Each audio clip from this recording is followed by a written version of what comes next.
بسم الله الرحمن الرحيم إنا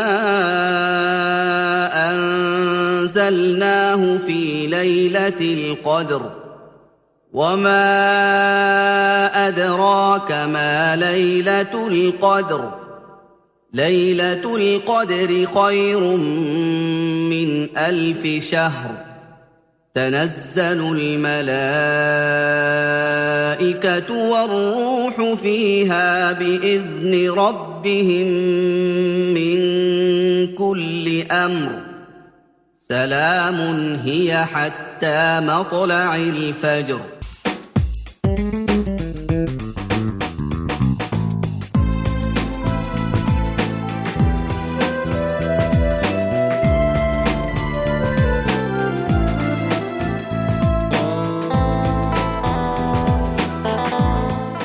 به اطلاع تمامی هموطنان ورزشکار و ورزش دوست میرسانیم که مسابقات فوتبال جوانان افغان در روز شنبه به تاریخ 28 جون و شنبه و یکشنبه به تاریخ 12 و 13 جولای در اندی لیوینگستون پارک برگزار می گردد. مسابقات در 3 گروه دختران، پسران و کود برگزار می شود.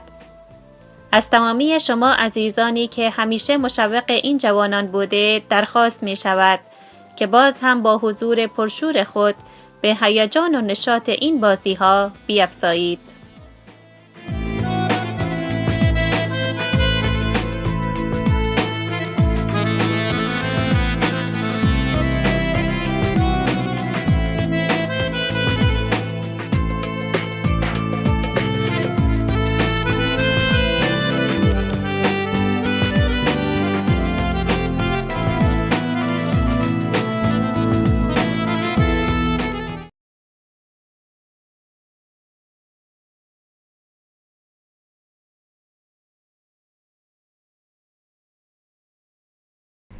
بسم الله الرحمن الرحیم. سلام داریم خدمت همه شما دوستان و دوستداران همیشگی کاروان. انشالله که حال احوال همگی شما خوب هست و ایام به خوبی و خوشی و سلامتی در زیر سایه الطاف پروردگار به پیش میبرین. خوشحال هستیم که باز یک شنبه دیگه از را رسید و باز با یک دیگه از برنامه کاروان در خدمت شما هستیم. امروز شنبه مصادف هست با 21 جون برابر با اولین روز از فصل گرم و زیبای تابستان. با امیدی که تابستان خوب خوشی رو در پیش داشته باشین برنامه های خود را آغاز میکنیم. با برنامه ما همراه باشین.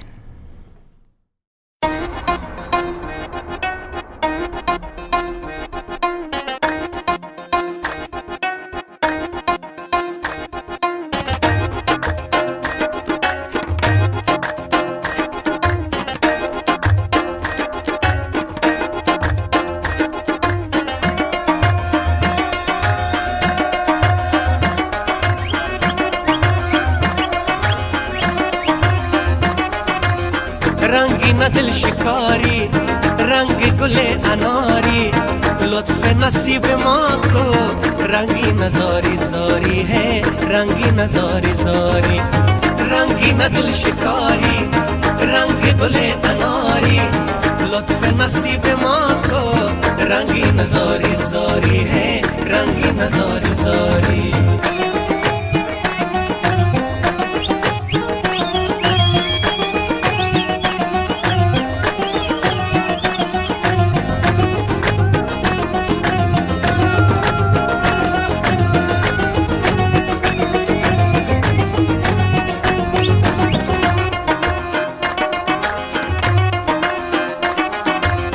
رنگی نیار ما باش صبر و قرار ما باش رنگی نیار ما باش صبر و قرار ما باش به تو خزان و زردم جوش بهار ما باش به تو خزان و زردم جوش بهار ما باش جوش بهار ما باش رنگی دل شکاری رنگ گل اناری لطف نصیب ما کو رنگی نزاری زاری یار رنگی نزاری زاری رنگی دل شکاری رنگ گل اناری لطف نصیب ما کو रंगी नजारी सारी है रंगी नजारी सारी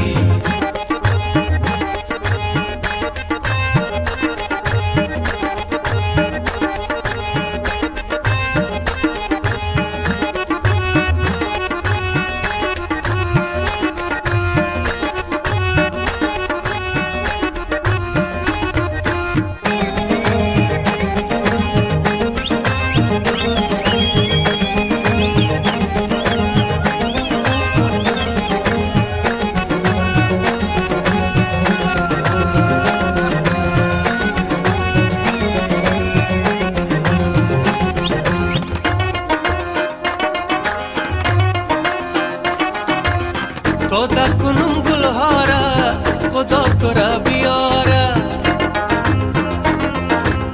تودا کنم گلهارا خدا تو را بیاره تا که تو را ببینم تازه شوم دوباره تا که تو را ببینم تازه شوم دوباره تازه شوم دوباره رنگین دل شکاری رنگ گل اناری لطف نصیب ما کو رنگی نزاری ساری ہے رنگی نزاری ساری رنگی ندل شکاری رنگ گل اناری لطف نصیب ما کو رنگی نزاری ساری ہے رنگی نزاری ساری لطف نصیب ما کو رنگی نزاری ساری ہے رنگی نزاری ساری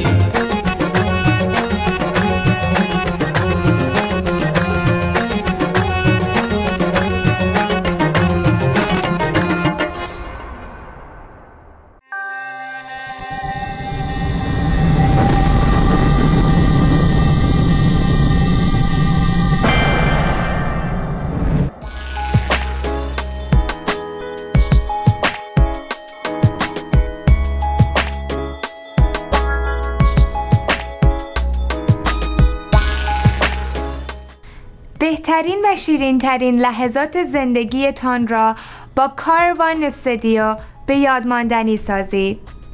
کاروان استودیو با کادر مجرب آماده فیلمبرداری و عکاسی از مراسم عروسی، روز تولد و محافل با بکارگیری بهترین و پیشرفته ترین امکانات و تجهیزات فیلمبرداری و عکاسی همراه با شرایط مناسب و نرخ مطلوب می باشد.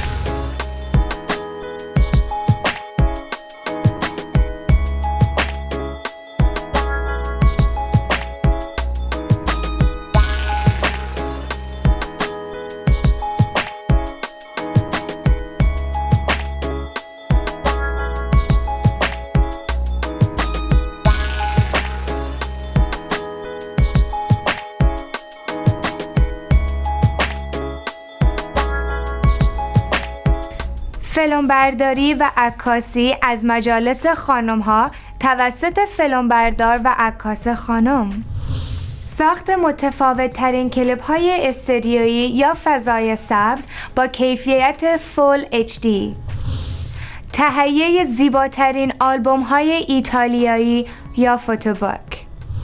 تهیه و ترتیب انواع اعلانات و تبلیغات تجاری. آماده سازی و تحویل ویدیوهای شما به صورت DVD یا بلوری. جهت دریافت معلومات بیشتر با حبیبزاده در کاروان استودیو به شماره تلفن 604 710 66 62 در تماس شوید.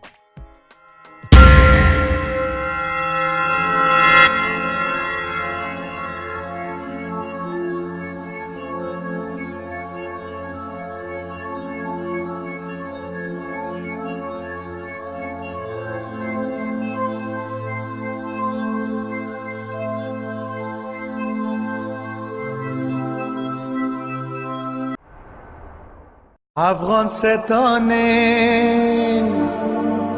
روح و روانه نام زیبایی تو وردی زبانه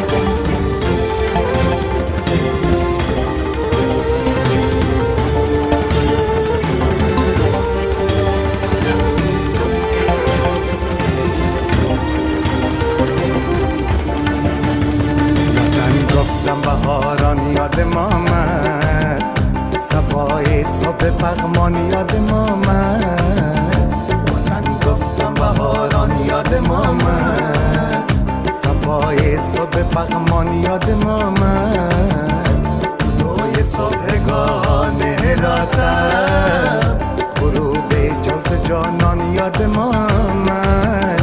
من و تو زاده یک سرزمینیم، ز ترکستان و بلخ نازنینیم، برنگ و بوی ما را هم نواییست، باغ هستی یک سیب دونیمیم. افغانستانیم، راه و روانیم، نام زیبایی تو افتخار من، باغ و بهار من، زیبا دیار من.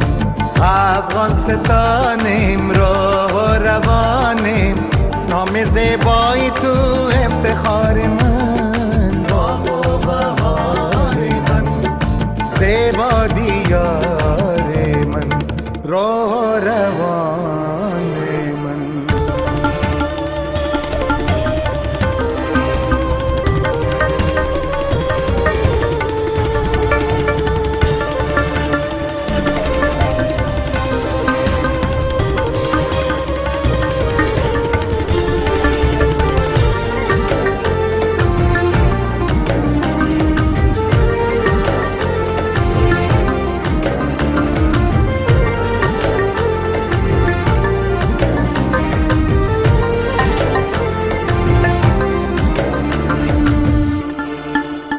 شکوه قندهار ما وزان است که در آن شی هفت آسمان است.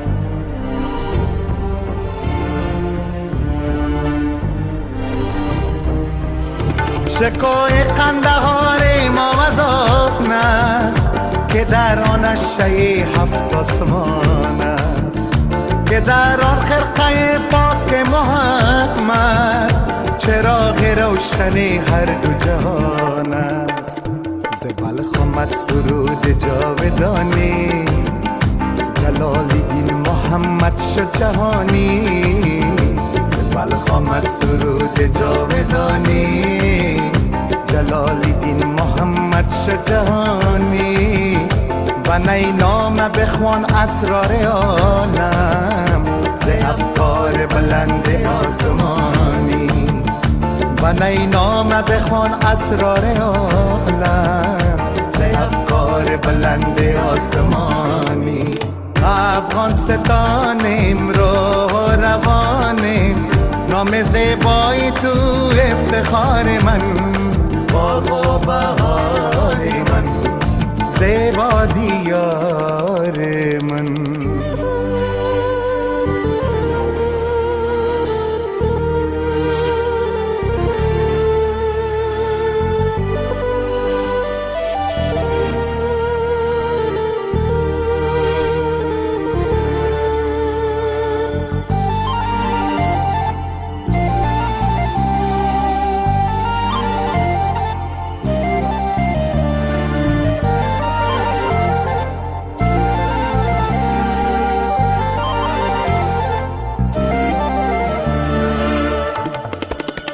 مزار و پتیان کاشانه ماست، همو گردیز و غزنی خانه ماست.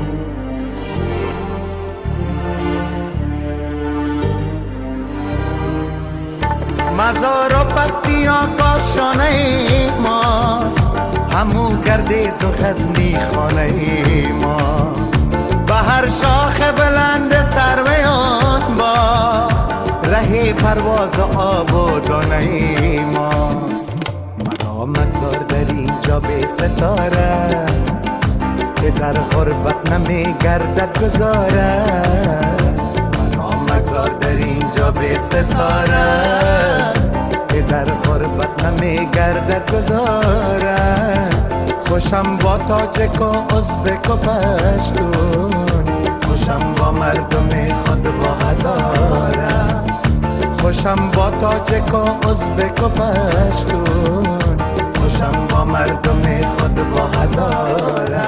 افغانستانیم، رو روانه، نام زیبایی تو افتخار من، باغ و بهار من، زیبا دیار من، افغانستان امرو روانه، نام زیبایی تو افتخار من، باغ و بهار من، زیبا دیار من.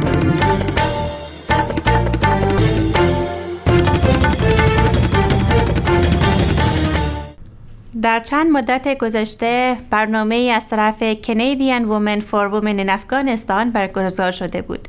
این برنامه در لانگارا کالج برپا شد. در این برنامه فیلم افغانی محترمه به کارگردانی آقای ملک شفیع به نمایش درآورده شد. در این مراسم چند تن از هموطنان افغان ما و چند تن از دوستان غیر افغان ما اشتراک کرده بودند که ما با برخی از آنها به خصوص آقای ملک شفیع صحبت‌ها و گفتگوهایی را داشتیم که آماده پخش است. میریم که با هم ببینیم.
Yes, the scene which you, I guess you mentioned is about the protest which were women protesting in opposite of a very big Islamic university and mosque in Kabul. And that is about the because Shia family law. And in that law, there was many article that restrict women rights. And other different small things, they explain about the people how to cover the face and how to cover the body, right? That's not part of Islam. It is part of Islam. It is part of Islam. You know, what's important is that the films portray discussions that are taking place in Afghanistan, and you can get a sense of what women's rights activists and everyday citizens are talking about, some of the debates that are going on as they're going on. And it's their fight for freedom.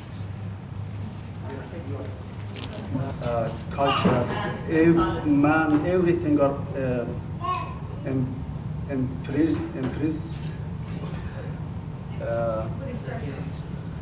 impressing the woman. It's not just the religious. خب من الان فارسی توضیح میدم فریبا جان باید کمک میکنم. ما 3 تا همکار در دفتر در کابل دارم که هنوزم با هم ما کار میکنیم. من شاهد بودم هر روز در واقع من شاهد مشکلات از اینا بودم. اینا که میرفتن بیرون برای حتی یک سیم کارت خریدن یا از خانه می آمدن سر کار، اعصاب از اینا به اصطلاح اعصابشان خراب بود. برای چی؟ برای اینکه در مسیر راه رفتن حتی داخل دکان‌ها اینا اذیت می‌شدن، با اعصاب خراب می آمدن در داخل دفتر و بعد من میپرسم که چه اتفاق افتاده. به حال تمام این تجربه ها مرا وادار کرد که این فیلم رو بسازیم و من فکر میکنم که تنها دین نیست که در واقع این وضعیت برای زنها در افغانستان به وجود آورده. مجموعی دین، سنت و فرهنگی که بعد از 30 سال جنگ در افغانستان باقی مانده، تمام این زنها رو در افغانستان تحت فشار قرار میده. چیزی که در واقع مجموعی این مرا متاثر کرد به عنوان یک کسی که در این جامعه زندگی میکنم و آرزوی من است که یک جامعه نرمال و ایدئال داشته باشیم.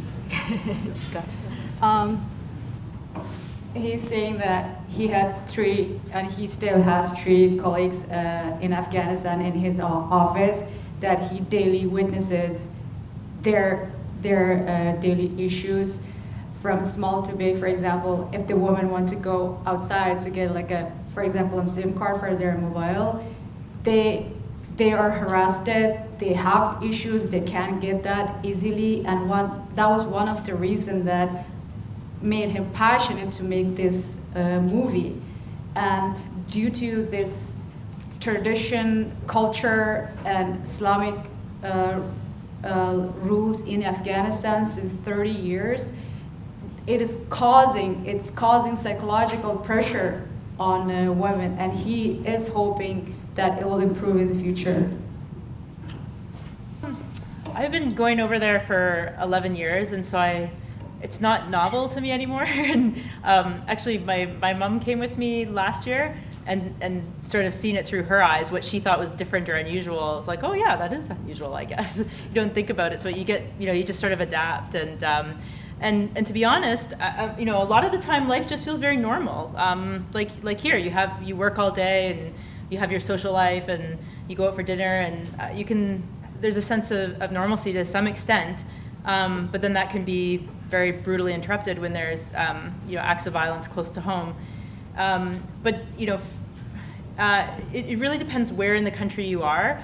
Kabul is so cosmopolitan, and it's just a teeming city full of Afghans from all over Afghanistan. There's been a lot of migration from other parts of the country, and thousands of Afghans that have come back from living in Iran or Pakistan or further afield, and then a lot of foreigners. And so people are pretty used to there being foreigners around, although lots of people have left in the last couple of months because of the violence around the elections. And I did notice, a few weeks ago, I was in a grocery store in Kabul, and I was the only customer, and one of the staff was actually taking a picture of me with his cell phone, so I suddenly felt like a little bit more of a novelty than I usually do. But yeah, if you go out to rural areas, people might kind of look at you if you're a foreigner, and not so much in Kabul. I mostly am working with women all the time, so I think I probably have a very different experience than a foreign man in the country, who will typically not have any access to women at all. So I largely have very good experiences, and women there are like women anywhere. They get curious really quickly and want to gossip and joke around with you and everything. And so yeah, it's not quite as exotic as you might imagine, but you just have to be careful and to be very discreet. And actually, Women for Women in Afghanistan, I'm the only international working in our local office. It's all Afghan nationals who do really the heavy lifting of kind of running the projects day to day. And they're at risk to some extent out in some areas. But the country's just so diverse, it's so hard to generalize about security or culture sort of from one area to another. I guess that's a very scattered response to that question, but. So the staring, the going out on your own is an issue because you're in Kabul? You have almost no freedom of mobility. You're in a car all the time. In the past, you could walk around in Kabul and in other big cities, but these days foreigners just don't do that at all. So you just go from compound to compound in your car, and you have to be quite careful when you're out and about in public.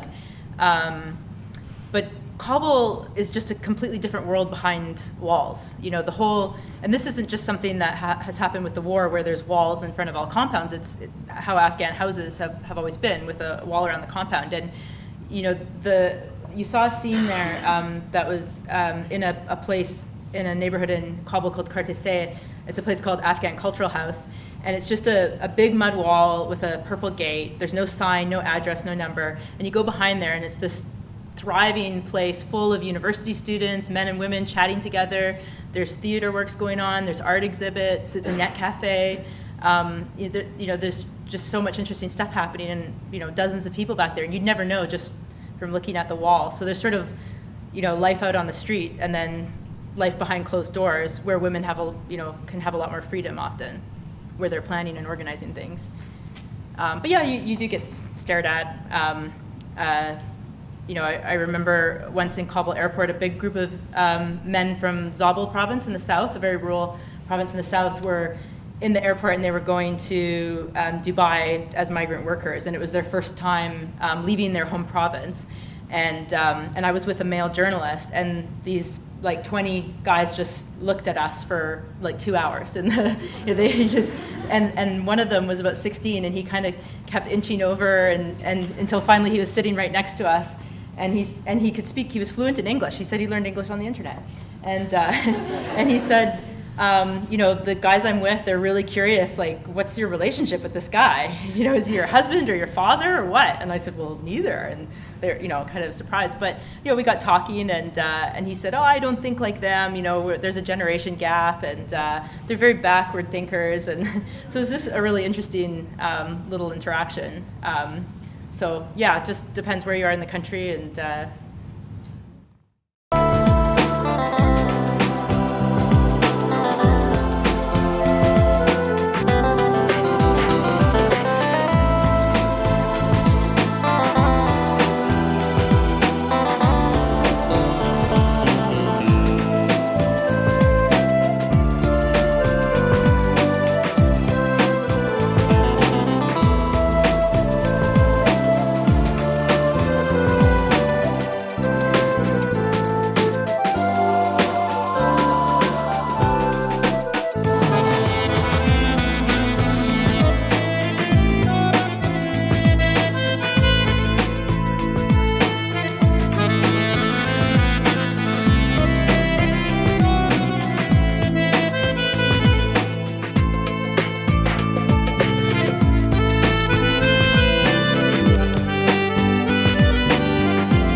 سلام علیکم، خوب هستی؟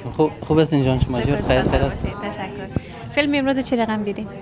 واقعا فیلم بسیار جالب بود و فیلم بسیار قابل قدر است از یا که ساختن در افغانستان. واقعا افغانستان در یک شرایط بسیار حساس، در یک شرایط بسیار مشکل است. جامعه سنتی ما میبینیم و کسی که فیلم میسازه واقعا بسیار سخت است برای او زنایی که در افغانستان مثلا فعالیت کردن و فیلم میسازن و مثلا حق و حقوق خود برای دعوا میکنن، اعتراض میکنن، مثلا در سرگاه میبراین، واقعا کار شاهکار میکنن. و شما میفهمید در جامعه افغانستان، در جامعه سنتی این قسم فعالیت ها بسیار مشکل است و در جامعه‌ای که اصلا امنیت نیست، مثلا طالبان در اونجا فعال هستند، در بعضی نقاط مردم ها را بم انفجار میشه، مردم ها را سرش بریده میشه. با این شرایط واقعا مشکل است و فیلمی که ساختن قابل قدر است و واقعا ارزش بسیار عالی دارد در جامعه افغانستان. تشکر. زنده باشید. سلام علیکم. سلام علیکم. علیکم. فیلم چی رقم دیدین امروز؟ خب پیش از همه سلام و عرض ادب خدمت تمام بیننده‌های تلویزیونی کاروان که ما را می‌بینند و صدای ما را می‌شنوند. فیلم واقعا بسیار فیلمی از نظر چیز بسیار فیلمی احساساتی بود. ما بسیار مرز تاثیر قرار داد، تاثیر خود قرار داد خیلی زیاد. البته از ما که یک مرد هستم، ما خیلی تاثیر قرار داد. خانم‌ها خب از دل اونا خدا خبر چقدر. تشکر. خواهش میکنم آقای شفیعی خداوند را داشته باشن و امثال از اینا کسایی که زحمت میکشن واقعا تمام واقعیت ها را، تمام دردهایی که در اونجا هستن اونا رو روی صحنه میارند و برای مردم، برای جهانیان نشان میده. واقعا قابل تقدیر است. تشکر از شما که همچنان زنده باشید. تشکر از شما. زنده باشید. دوستای عزیز، در کنار کارگردان فیلم محترم هستیم آقای ملک شفیع. می‌خواستیم که بیشتر توضیحات بدن راجع به فیلم خود. سلام عرض می‌کنیم خدمت شما. خوب هستید؟ سلام خدمت شما. تشکر. می‌خواستیم که برای ما و دوستای ما بیشتر راجع به فیلم توضیح بدین، که یکی مکی بیشتر توضیح بدین از خود فیلم، که این فیلم چند وقت شروع کردین، چه قسم رازی کار می‌کردین؟ فیلم محترمه را ما در واقع سال 2009 رویزی کار کردیم، تقریبا 3 سال رویزی کار کردیم و هدف ما از ساخت این فیلم ای بوده که ما در واقع در چند شهر مهم افغانستان جستجو کنیم که آیا زمینه و انگیزه برای یک حرکت و یک جنبش زنان وجود داره در افغانستان یا نه. به می خاطر در این فیلم مثلا کابل، فعالیت‌های زنان رو در کابل، هرات و مزار پوشش دادیم و فعالیت‌هایی که اینا دارن برای در واقع درخواست حقوقشان و همچنین از طرف دیگه سعی کردیم وارد درونیات خانم‌هایی که در این فیلم است شویم. اکثر کاراکترهای ما شاعر هستند یا نویسنده هستند و در شرایط فعلی افغانستان اینا بسیار خانم‌های فعال هستند.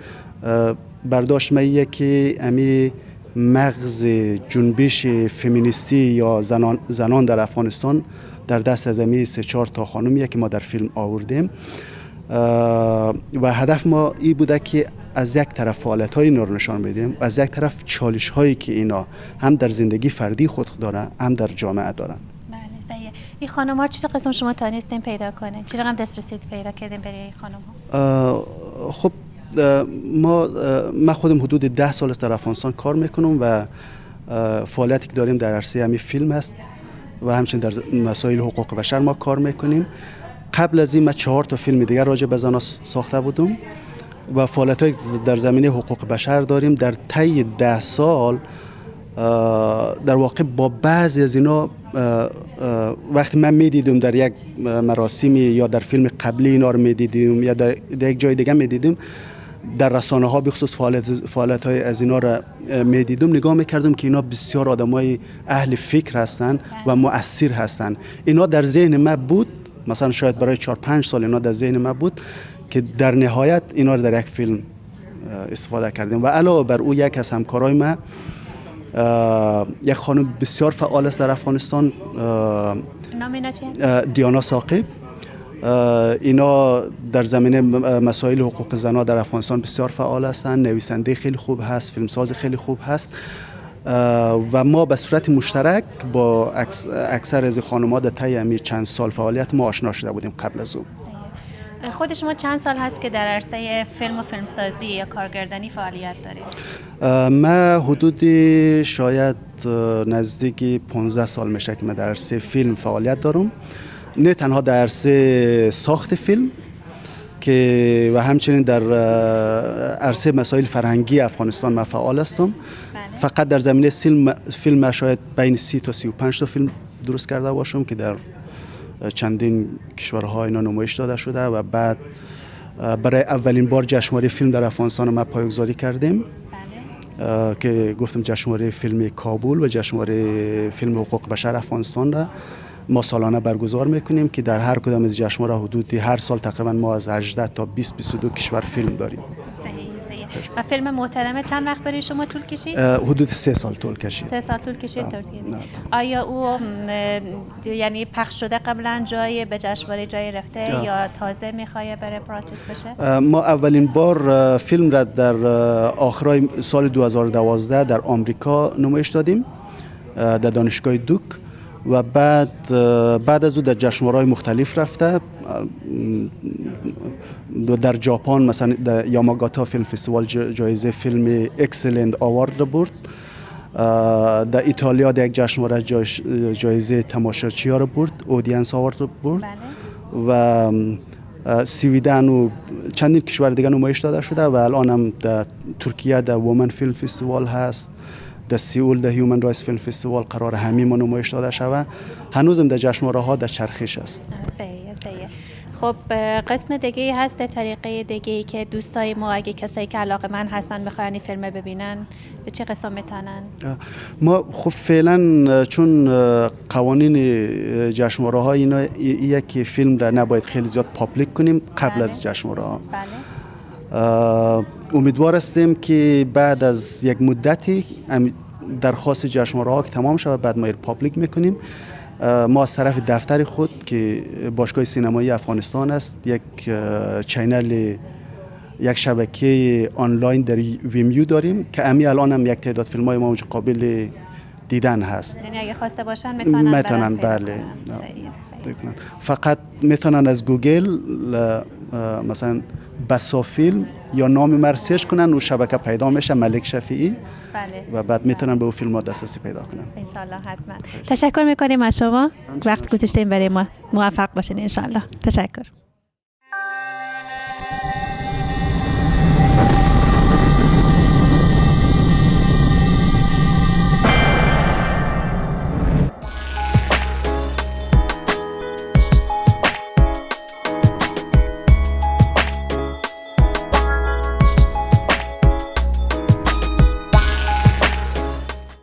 بهترین و شیرین ترین لحظات زندگیتان را با کاروان استودیو به یادماندنی سازید. کاروان استودیو با کادر مجرب آماده فیلمبرداری و عکاسی از مراسم عروسی، روز تولد و محافل با بکارگیری بهترین و پیشرفته ترین امکانات و تجهیزات فیلمبرداری و عکاسی همراه با شرایط مناسب و نرخ مطلوب می باشد.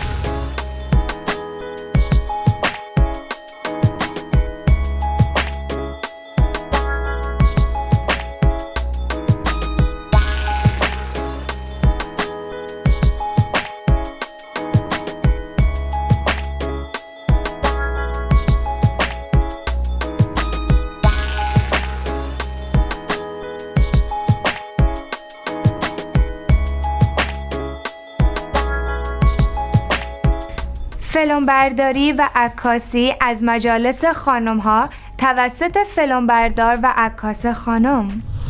ساخت متفاوت ترین کلیپ‌های استودیویی یا فضای سبز با کیفیت فول HD. تهیه زیباترین آلبوم‌های ایتالیایی یا فوتوبوک. تهیه و ترتیب انواع اعلانات و تبلیغات تجاری. آماده سازی و تحویل ویدیوهای شما به صورت DVD یا بلوری. جهت دریافت معلومات بیشتر با حبیبزاده در کاروان استودیو به شماره تلفن 604 710 66 62 در تماس شوید.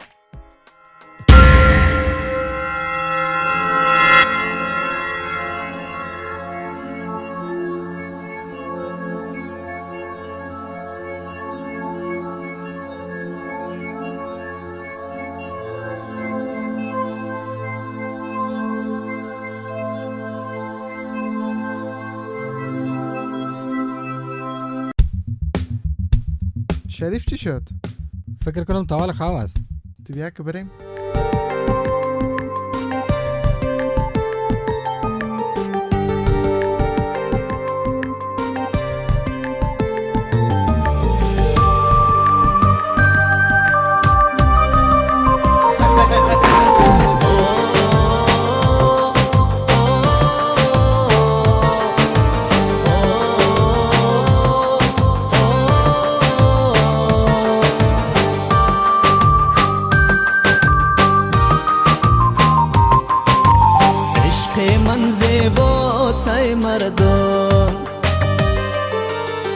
جورا و یکتا سای مردم عشق من زیبا سای مردم بی جورا و یکتا سای مردم وقتی با چشمش میبینم ترانه و غزل میشم درد وجودش میچینم هرگاه که بیمار میباشد خسته و ناقرار میباشد خسته میشم بیمار میشم افتیده و شل میشم عشق من زیبا سای مردم بی جوره و یکتا سای مردم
کردی دست و پایم را چرا چرا دور از بر باشی دور از بر گودر باشی از ما باشی اگر باشی بشنو صدایم را دیدن رویت کار من در کوچه گدا میشم من از برای بودن تو فدای پکتیا میشم بر سر راه یار خود غنچه گل پر میشم من از برای بودن او فدای لوگر میشم عشق من زیبا سای مردم بی جوره و یکتا سای مردم وقتی با چشمش میبینم ترانه و غزل میشم درد وجودش میچینم هرگاه که بیمار میباشد خسته و ناقرار میباشد